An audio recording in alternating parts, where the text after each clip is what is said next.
Paz do Senhor, meus irmãos, da Igreja Brasil para Cristo na Moca. É um prazer enorme estar com os irmãos mais uma vez, agora por vídeo, né? É um prazer aí aceitar esse convite da pastora Thelma, do pastor Mozart. Ô pastor, Deus abençoe sua vida e Deus abençoe a Igreja do Senhor, tá bom? É um prazer estar com os irmãos. Eu gostaria de ler um texto bíblico, 1 Pedro, capítulo 2, versículos 1 e 2. Despojando-vos, portanto, de toda maldade, de toda hipocrisia e inveja, e de toda sorte de maledicência, desejai ardentemente, como crianças recém-nascidas, o genuíno leite espiritual, para que por ele seja vos dado o crescimento para a salvação.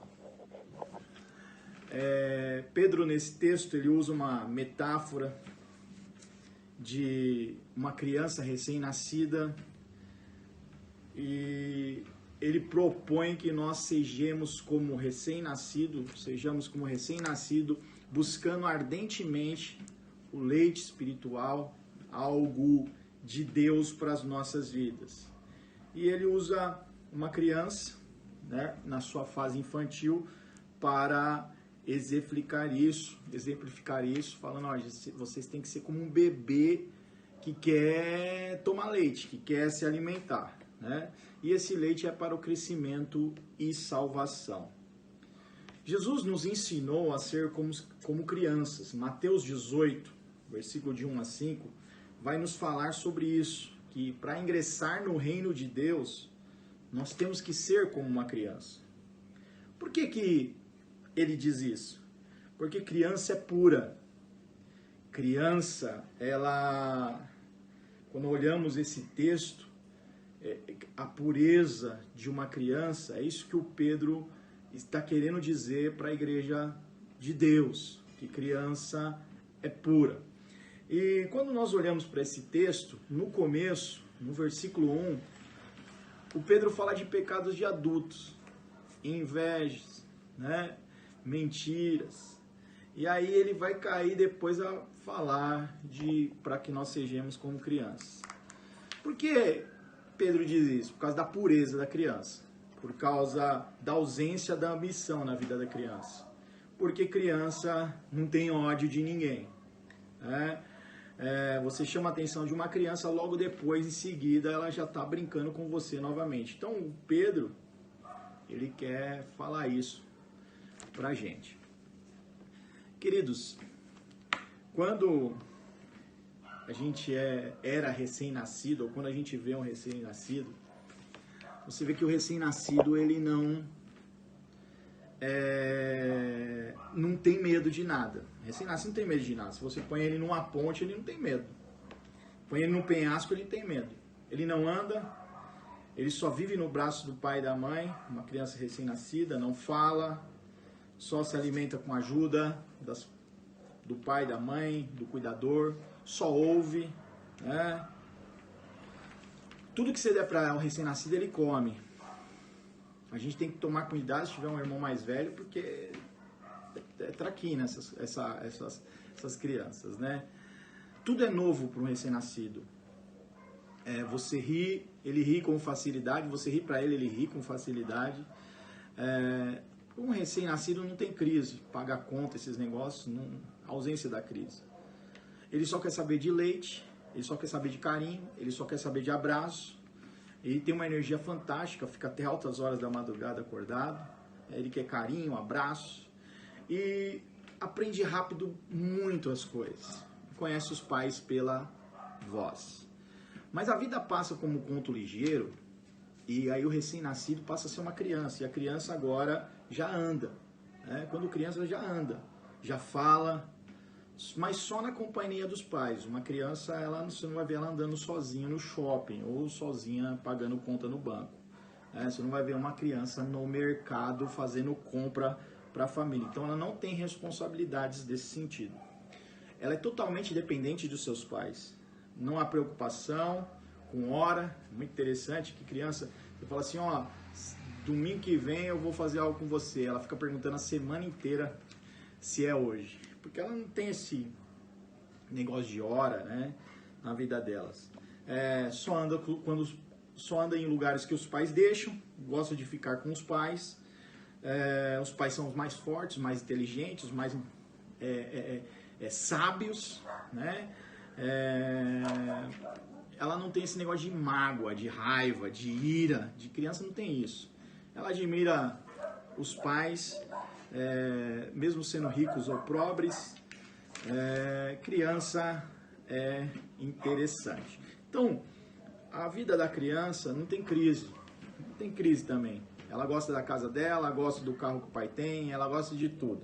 Mas a vida passa como conto ligeiro e entra na adolescência. A adolescência já não vai ter um monte de mudanças comportamentais, físicas, entra a puberdade, acne, né?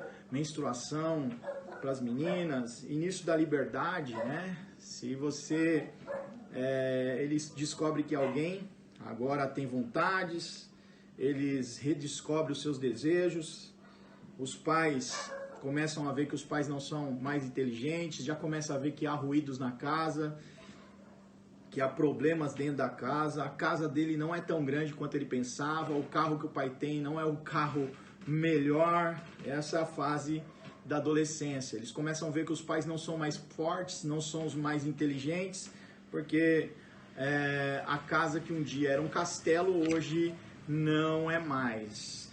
E é o início da palavra rebeldia, raiva. Agora eles têm raiva, falam que não vão fazer.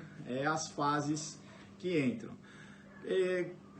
Dependendo quando você vai com uma festa com adolescente, quando criança eles ficam com você. Na festa agora eles não querem ficar mais com você, né?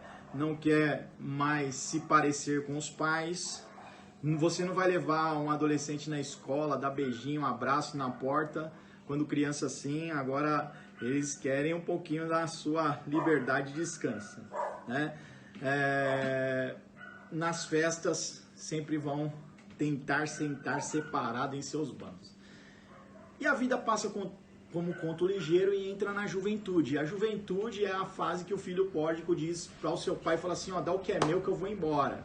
Na juventude eles se isolam dos pais, da família, de uma hora para outra, né? E muitas vezes não quer mais ter os compromissos que tinham antes. O que eu gostaria de falar com os irmãos sobre isso? O Paulo, ele fala para que a gente seja como criança, recém-nascida, desejando, né, ardentemente o leite materno de Deus, são as coisas de Deus. Por quê? Porque a gente cresce muito dentro da igreja, a gente cresce muito no mundo espiritual, na vida espiritual, e somos adultos. As palavras antes que mexiam com o nosso coração, de pessoas simples que pregavam, já não mexe tanto. Quantas pessoas iam para a igreja para ouvir a voz de Deus e não se importavam com quem ia pregar, porque sabiam que ia ouvir a voz de Deus. Mas a vida passou e agora você é um adulto espiritual. Agora o sermão tem que ter tema, tem que ter tópico, porque você cresceu. E nem todo pregador agora fala ao seu coração, porque para falar com o seu coração agora tem que ser uma pessoa que faz teologia esclarecida, uma pessoa douta, porque você cresceu. Quantos de nós, quando entrou no primeiro amor na igreja, na primeira fase, todo louvor que tinha chorava, se alegrava, a Alfebrac cantava, as crianças cantavam, os jovens cantavam, e nós chorávamos, se alegrávamos na hora do louvor, não víamos a hora de fechar os olhos na hora do louvor espiritual. Mas hoje a gente cresceu. Para Deus falar com a gente através do louvor, tem que ser uma super banda, um super louvor. Somente no louvor de domingo, no louvor no lar, Deus não fala mais. A gente cresceu demais e a gente cresce demais. A oração eu só aceito de fulano e ciclano, não aceito mais de Beltrano. Mas no começo da nossa fé, nós pedíamos com fé que as pessoas orassem por nós, e as coisas prevaleciam, e as coisas iam. E nós éramos abençoados por pessoas simples, mas hoje nós crescemos. E agora nós somos adultos, nós somos jovens, nós temos a nossa liberdade. e precisamos dela, porque a gente cresceu. Querido, tem pessoas que falam assim, eu só vou na igreja X, na igreja grande, na igreja que tem isso, na igreja que tem aquilo. Mas antigamente, iam nas igrejas simples, culto onde tinha 2, 3, 5, 10, faziam parte, Deus falava, Deus trabalhava. Hoje, para Deus falar, só se tiver numa igreja muito grande com um número elevado de pessoas. O que eu gostaria de falar para os irmãos, o que Deus deu ao nosso coração é isso. Vamos ser como as crianças recém-nascidas, sempre. Nesse sentido de egoísmo espiritual, não cresça. Você pode crescer na palavra de Deus, mas nunca perda a humildade, nunca perca a vontade de estar sempre nos braços do Pai e depender dele. Porque tem gente que nem depende mais de Deus para fazer nada. Deus abençoe a vida dos irmãos. Tenha um ótimo dia, uma ótima semana, né? Na presença de Deus. Obrigado, pastores, pelo privilégio de falar um pouco aí com a igreja. Deus abençoe e sempre amando vocês. Aqui quem falou é seu amigo pastor Caio Queiroz.